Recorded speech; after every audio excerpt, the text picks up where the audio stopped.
Fifth Row Center.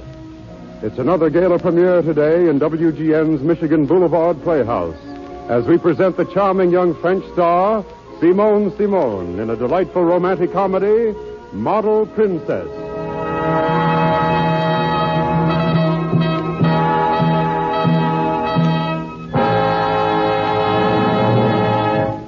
Miss Simone has not only won international fame as a screen actress, but she is also appearing at present in a delightful new musical comedy, 3 After 3, now playing at the Erlanger Theater in Chicago. It's a sellout house here in the studio again today, but the best seats in the theater are always yours in Fifth Row Center.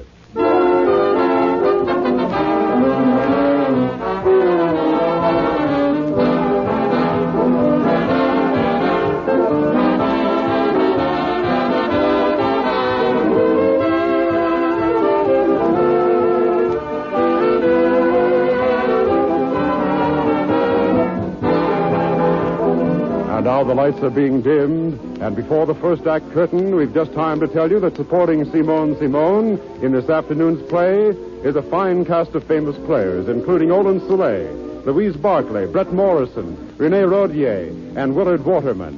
Our drama, Model Princess, was written by Noel B. Gerson. Harold Stokes conducts the orchestra, and the production is directed by Blair Walliser. And now, there's the curtain, and the show is on.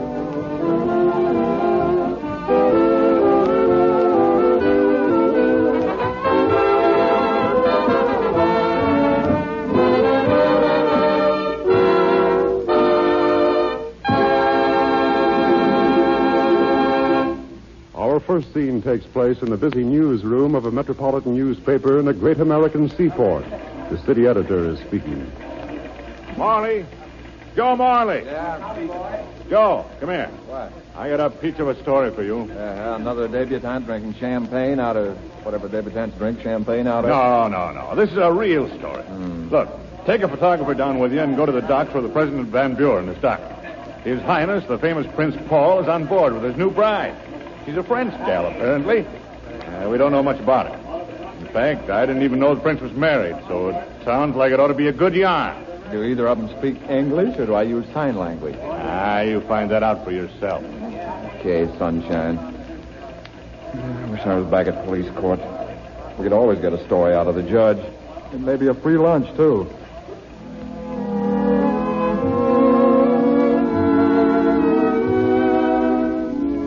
And now we move to the salon of Madame Tournay, one of the city's most famous dress designers. Madame Tournay is sitting in her office working when the door opens. You called for me, madame? Oh, Rochelle. Yes, sit down, please. Merci, madame. Rochelle, you have been working here as a model for a long time? Oui, madame, for 3 years. Ever since I came over here from Paris. You've enjoyed your work? Oh, but I have, madame. I would rather work here and wear your wonderful clothes than anywhere else in the whole world. Oh, madame, you are not going. Oh, no, Rochelle. I am not going to let my most attractive model go. I'd be a fool if I did anything as stupid as that. I don't quite know how to explain this to you. I have a very unusual job for you. That is, if you care to take it. Oh, we are going to have a sideshow at a racetrack or something? No. Now, please understand, my dear. If you don't want to do this, it will be perfectly all right with me. I understand, madame. Well, let me begin at the beginning then. A very important ambassador is sitting in the next room. An ambassador? Yes. He saw your picture in one of the magazines the other day, and he thinks you can help his country. Prince Paul, who is the heir to the throne, is arriving here today on a goodwill trip. Oh, yes, I know. I read all about him. He plays polo, and he's very handsome, and he speaks 5 languages, and, of course, he's very rich. How would you like to be the princess? I... Oh, excuse me, please, madame. But now you joke me with kidding. I am being very serious. The prince and his advisors decided that without a wife, he would become entangled with too many romantic young American girls. You know, wanting to marry him. And besides, a wife will help convince our businessmen that the prince is solid and serious. You are young and charming, and you are beautiful. And, of course, you can wear clothes, or you would not be here at Madame Tournay's. They have already announced that the princess is with Paul. But it is not so. There is no one. And that is why they come to you. The ambassador will pay you $10,000 if you will pretend to be the princess for a few weeks. They will take you out to the ship in a special cutter, and you will start at once. Do you want to do it? Oh, but I cannot. To be alone with a man. Oh, what will my friends think of? Oh, there is nothing to fear. You will be quite safe. Prince Paul is a gentleman, and this is a business agreement. But everyone will know it was I. Not at all. We will change your makeup, your hairstyle, your whole appearance. People who have seen your picture in the fashion magazines won't recognize you. And neither will your friends. You will be a new person. The Princess Bébé. I, Rochelle Gaby, a princess? Oui, Your Highness. No, Your Highness. Oh, yes, Madame, I will do it. Where is that ambassador? Your princess is coming, Prince Charming.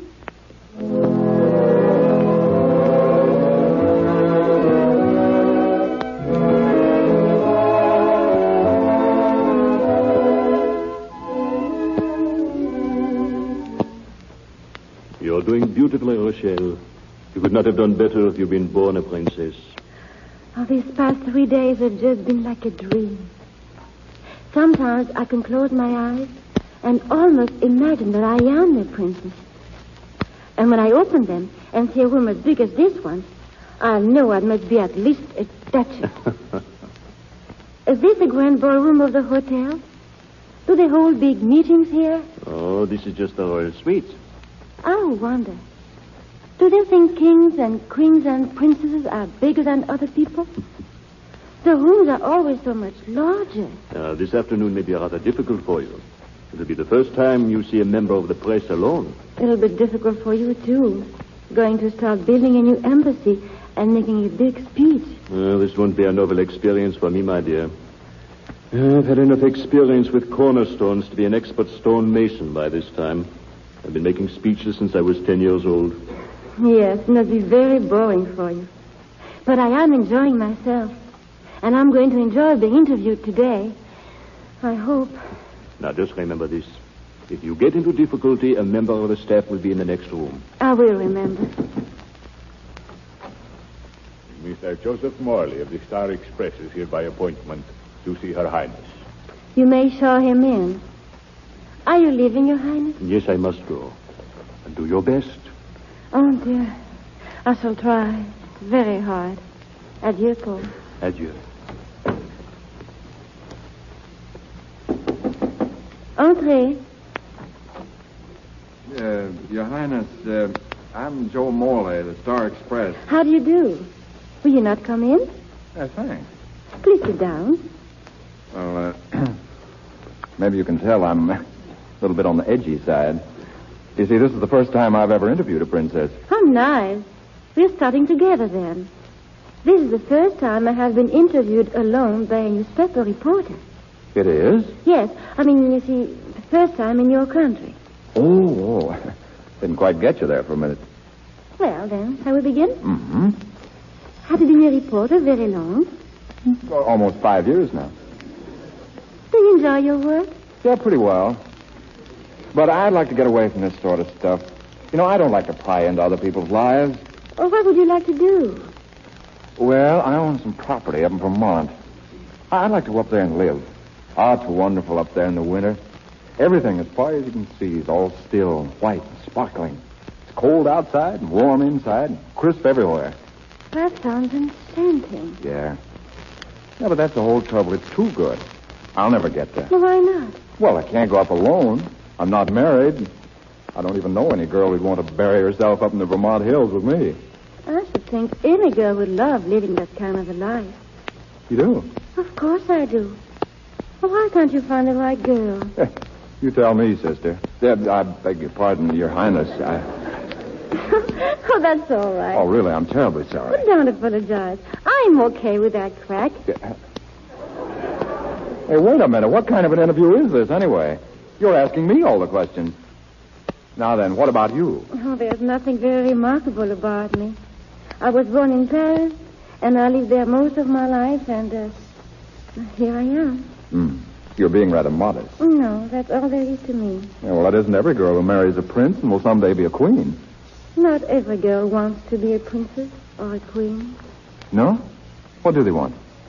Maybe they would like to live on a farm in Vermont. Uh-huh. Okay, kid me if you want to, but I'm going to use that in my story anyway. Princess would prefer life on simple farms. Now, you are kidding me. No, not a chance. Tell me, Princess, you don't mind my getting personal. How'd you happen to fall for his nibs? I mean, Prince Paul. The prince is... Oh, I'm sorry, doggone, there I go pulling another boner. Please forgive me. I imagine it's pretty hard for a girl not to fall in love with a man as good-looking as Prince Paul. There's nothing to forgive. Well, I've taken up enough of your time, Princess. Thanks for the interview and for everything. Really, it's been swell. Perhaps we shall meet again. No, not much chance. We live in different worlds, Princess. Perhaps they're not as far apart as you think. The life of a princess is not very different from that of a close model. Yeah. Well, that's a neat way of putting it, anyway. Well, so long. Why don't you come to dinner with us? Me? Why not? Well, why not? Meet us here at 8 o'clock. Well, won't his nibs, won't the prince be sore? Oh, I don't think so. He's very wide-minded. At 8. At 8?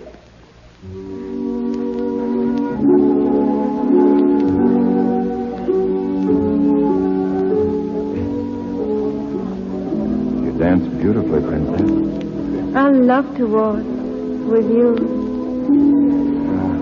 It's been a wonderful evening, Your Highness. Oh, please don't call me that.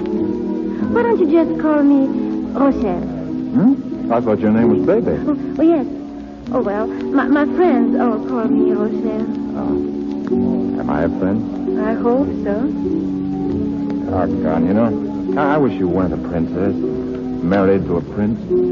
Why do you wish something like that? Well, put limitations on friendship. You mean you would like me better, maybe if I were a shop girl, or an airplane stewardess, or a model? Maybe you speak with an accent, Rochelle, but you sure do get the dress. We danced together as though we had done it always. Let's keep right on dancing. The music has stopped. So it has. Funny, I wonder why they stopped in the middle of... Hey, look. What's happening? It's a fire. Oh, hey, this isn't so good. Look at those flames. Come on.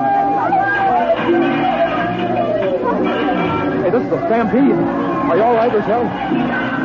Well, hang on to me. I'll get you out of here. Oh! What's the matter? Oh, my ankle. Oh. Can't you walk? Oh, please, you go. No, not a chance. If we get out of this inferno, we'll get out together. Here, put your arms around my neck now. Up you go. All right, hang on, kid. Here we go.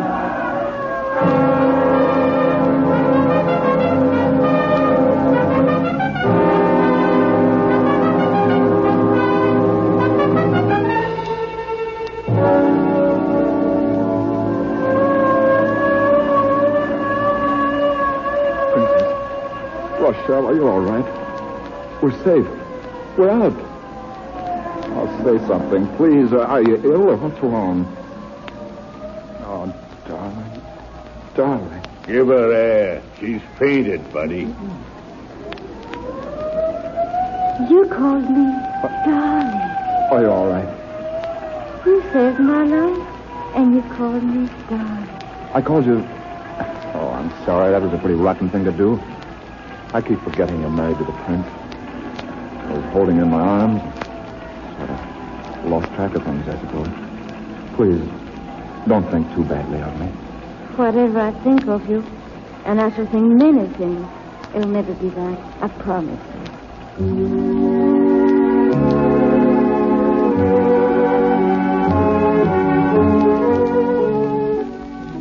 Our scene again changes. It is 2 days later. We go back to the royal suite of Prince Paul at the Hotel Ritz.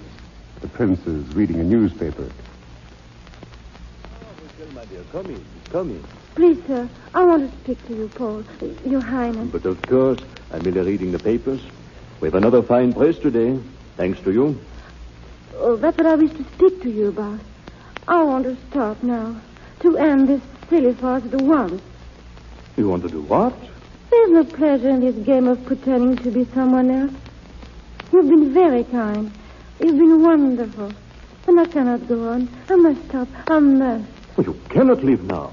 It is impossible. Why not? Well, there's too much at stake. If you were to walk away now, we'd be the laughingstock of the world. I would have no chance at all to get the loan we need from these American bankers. And thousands of men and women and children will go hungry, all because you have suddenly found this position distasteful to you. How can I go on? Pretending to be your wife When you're in love with that newspaper reporter? Yes. I'm terribly sorry, my dear. But you must try to understand my position, too. More than personal interest is at stake. The issue transcends personalities. I understand. But what am I to do? Oh, please tell me and help me. Simply be a little patient. In another 2 weeks, I hope to have the loan from these bankers, and my American visit will end. Then you can go to your friend and tell him the truth. And if he loves you as much as you do him, you will have no difficulty at all. Very well, then, Your Highness. I will keep up this game of make-believe a little longer. It is hard, but I will keep my bargain. I'm deeply grateful.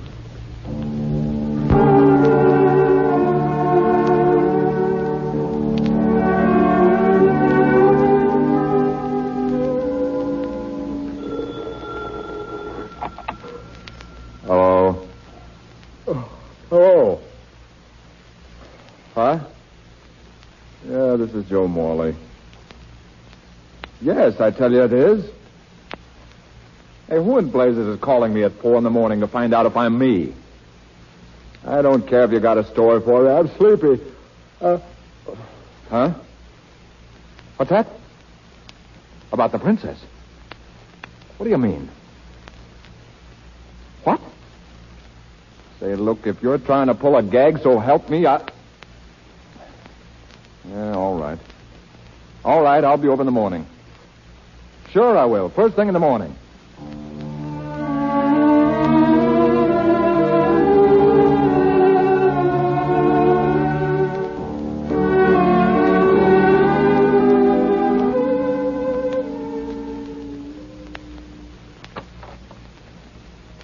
How do you do? Please come in, Monsieur Morley. Now, let's get to the point. What's this all about? Monsieur Morley, I am the Princess Bebe. Oh, really? You are the Princess Bebe. You may jeer if you like, but I have ample proof. Here, look at these papers before we continue this discussion any further. Huh? Well, this seems authentic enough, but what is this? I'm afraid I don't understand. Well, the story is very simple. I was a dancer at the Folie Bergère in Paris. I met Prince Paul there, and we fell in love. I am not of royal blood, and so at first we thought marriage was out of the question. But we decided nothing should stand in our way, and so we were secretly married at Cadantibes. And we have kept the marriage secret. Paul wanted to make it public, but I was afraid the notoriety would injure him. And so we had a quarrel. And at the last moment, I did not accompany him. After reconsidering, I decided I had been a little bit hasty, and I came on the next ship. Because of the war, I did not arrive here until yesterday. And then I discovered that a little Parisian imposter was calling herself Princess Bebe and has been appearing everywhere with my husband. An imposter? You, Princess... You know, this is a little hard to get all in one swallow. Let me continue, please. You have written many stories in your paper about this artificial princess. So I want you to know the truth. Here are some of my pictures. Now you can print the truth in your newspaper. Yeah. So she isn't even married to him. Yeah, now I can print the truth all right. Joe Morley, the world's #1 sap. Yeah, that'll make a great story.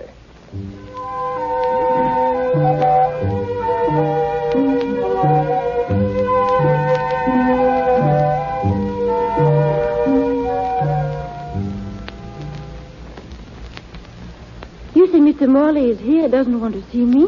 That is right, Your Highness. He insists on seeing Prince Paul. The ambassador telephoned to say he has urgent business with me. Mr. Morley can wait. Mr. Morley can't wait.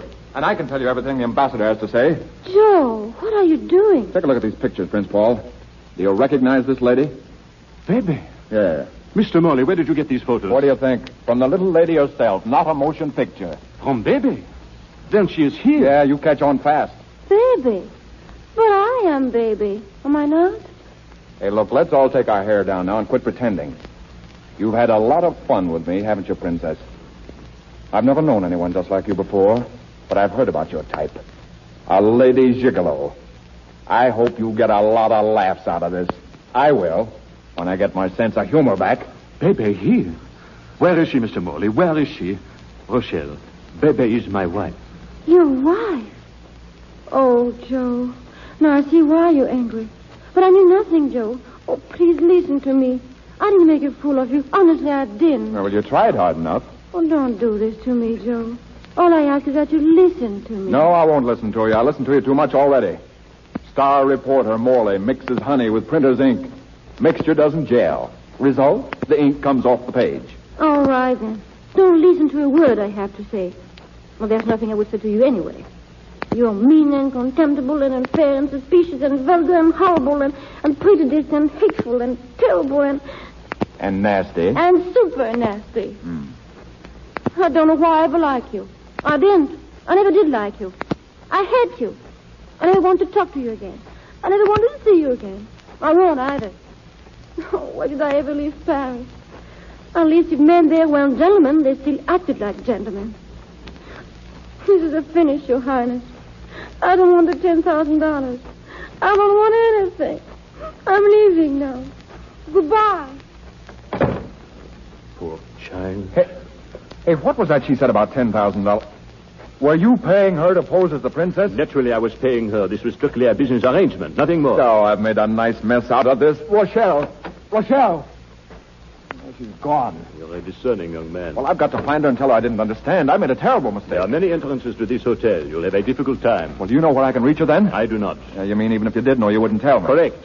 Why don't you place an advertisement in your newspaper? Yeah, you're a big help. Baby! Paul. Baby! Oh, Paul. Oh, baby. Oh, Paul. Oh, I'm so glad you are here. I apologize. No, it was all my fault. I won't let you say such a thing. I was entirely to blame. No, you were not. And I have done something to atone for my foolishness.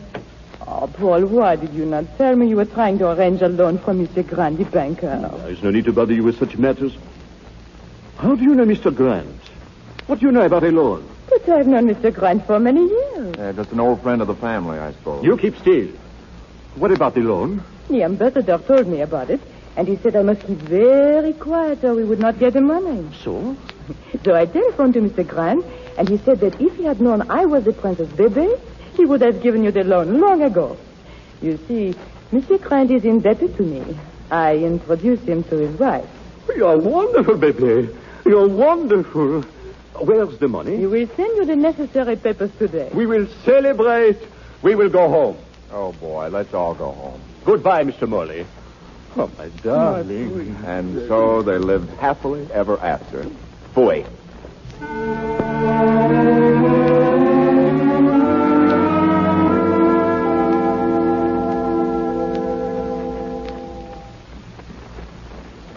You're so good to take me back, Madame Tony. I have disgraced you and myself. I'm such a little fool. Nothing of the sort. Forget the whole experience, child. It was very unwise of me ever to allow you to do it. Oh, no, Madame. It was my own fault. Nonsense. You are just allowing yourself to dramatize the situation.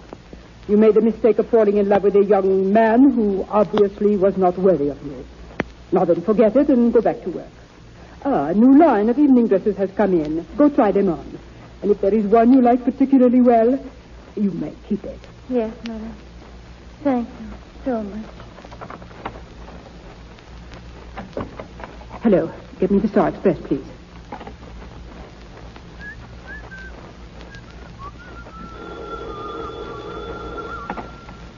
Hello?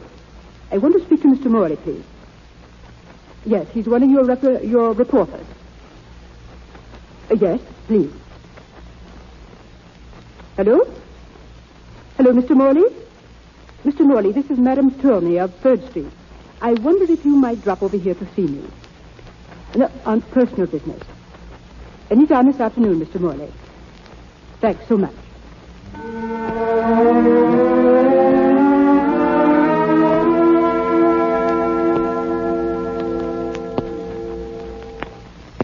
You seem like a very presentable young man, Mr. Morley. You don't look at all like an ogre. Now, look, you didn't ask me here, madame, to compare me with mythical animals. Now, what's this all about? I have been hearing quite a little about you, Mr. Morley, and I wanted to see you for myself. Who's been talking about me? One of our models here? I don't know any models. Maybe you got the wrong guy. You know this one, I think. Her name is Rochelle. Rochelle? Where is she? I want to see her. I've been looking all over town for her for a week. Where is she? Suppose I have her come in. Oh, pardon my boyish enthusiasm and lack of self-control, madame. Hear me, please. Ask Rochelle to come up here at once, please. Oh, madame, how can I thank you for this? Don't yet. Wait and see if she'll speak to you first. I'll leave you here to wait for her alone. Let's see now. Hello. No, that won't do. Hello there. No. All right. You wanted me, madam? Oh, Very much. go away. Now, that's not very reasonable. I'm here and you came in. If there's any going away to be done, you're the one to do it. How'd you get here? Well, taxi cabs, we call them in this country. A man drives and you tell him where you want to go and he takes you there. It's quite simple. You're most amusing. Thanks. You're not so bad yourself. I am leaving. No, wait, Rochelle, please. Oh, let me go. You walked out once before and it took me a week to find you. I'm sorry, darling. Really, I am. Did you say darling? Yes, darling. Oh, I see. Darling. Now I'm going away. Going away? Where? To Vermont? Are you going alone? No, I'm taking my wife. But you're single. Are you getting married? Sure I am. Have you asked her to marry you yet? Not yet. No. Well, then how do you know she would marry you? I've got a sneaking idea. Well, you're very sure of yourself, Mr. Joe Morley. I'll say I am. Why, I'm offering her the life of a princess. Then I am sure she will answer yes.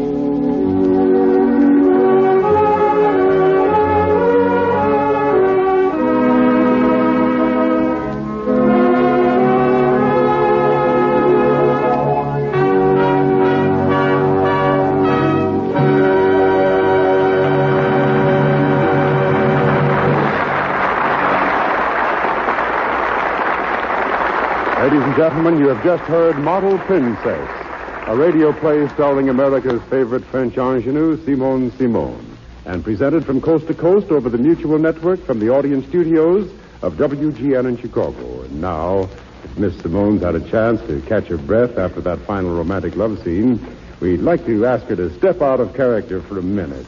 I think our audience will agree that Miss Simone gave a very beautiful performance this afternoon. Miss Simone.